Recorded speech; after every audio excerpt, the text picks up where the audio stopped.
Okay, we are now on record.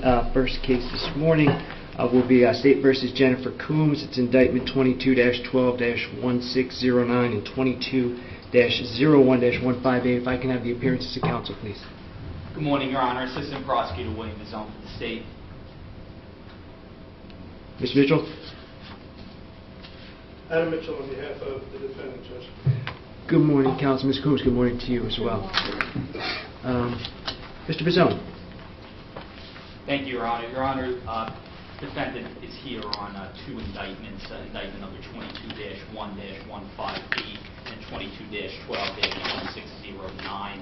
I know that Mr. Mitchell is just getting into the case now. He was just assigned as counsel for the defendant. I'll put on the record again the plea offer for the defendant, which has been the standing plea offer since her detention hearing back in September. The defendant, if she pleads guilty to the sole count of indictment number 22-1-158, which is for a fourth-degree stalking, the state would dismiss the contempt charge on indictment 22-12-1609, and we would recommend a sentence of the time served as of the date of plea, and the only condition would be the permanent stalking restraining order, which would prohibit contact with the defendant and the victim moving forward. But it would be time served as of today's date, the date of the plea. The defendant could be released today if she were to plead guilty. And again, that has been the standing offer since back in September with defendant's previous counsel, that the state would agree to the defendant's release time served, provided she agreed to the stalking restraining order. So that is the offer. I know Mr. Mitchell's just getting in the case. Discovery has been available all this time, and the state is prepared to move forward to trial if no plea is going to be entertained. So at this point, we're really just waiting on the decision from the defense. Mr. Mitchell. Thanks, Judge. I've had an opportunity to speak with Ms. Coombs. I do have a list of requests from her that I do need time to research and investigate.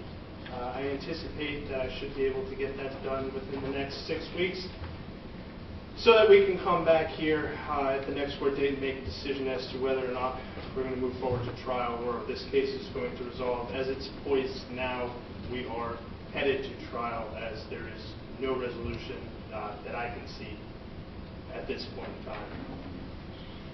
Well, I certainly want to give you that opportunity for that time, Mr. Mitchell, knowing that you are just in the case, and also to do any investigation or research as requested by Ms. Coombs. I'll also give you that amount of time as you requested, that 6-week period of time, at which point we'll come back, and if we're not headed towards a resolution, pretrial will set the matter for a trial, where we'll cut it off at that point, assuming no motions that have to be filed. So that next date will be...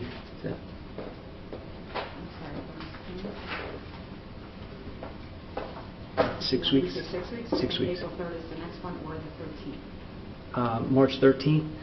If there is, at that point in time, Mr. Mitchell, a need for any further time, just let me know and we can discuss that at that point. But I don't want to put it off too far.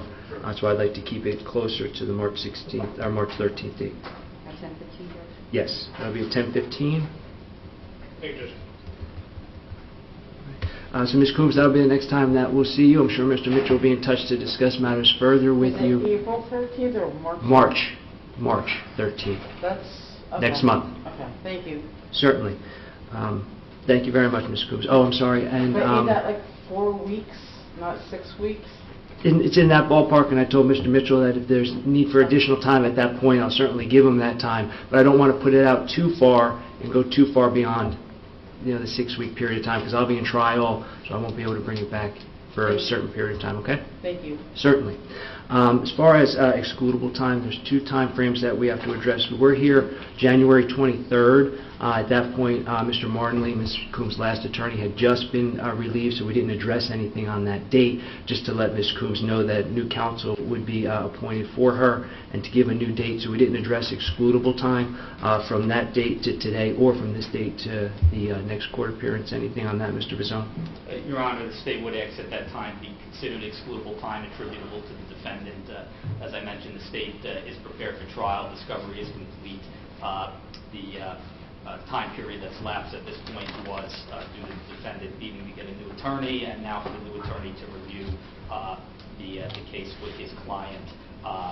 So at this point, we would ask that that be considered excludable time. Mr. Mitchell? No objection, Judge. Okay. As far as those time periods, the January 24th until today, that will be excludable time attributable to the defendant for getting the new attorney.